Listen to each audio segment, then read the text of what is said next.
Alright guys, we're going to do a quick sound check real fast. I'm going to take 3 shots. First shot at 20, second at 30, and my third at 40.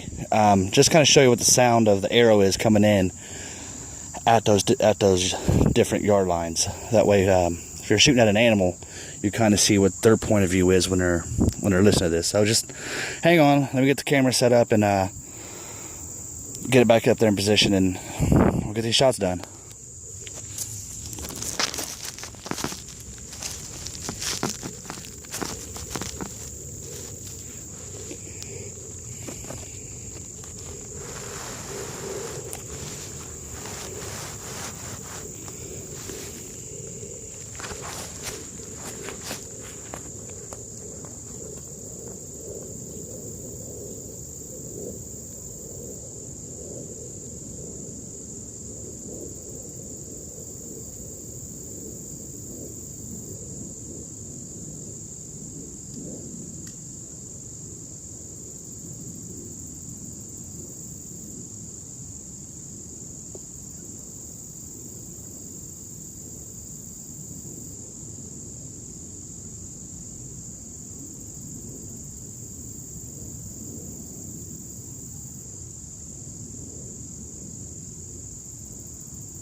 Alright, well, there you go. Besides the one shot that I pulled a little bit. Not too bad. What we're shooting is a Bowtech Prodigy bee stinger stabilizer. So everything's pretty much all stock. Stock revolver dampeners, stock string. Alright guys, thanks for watching.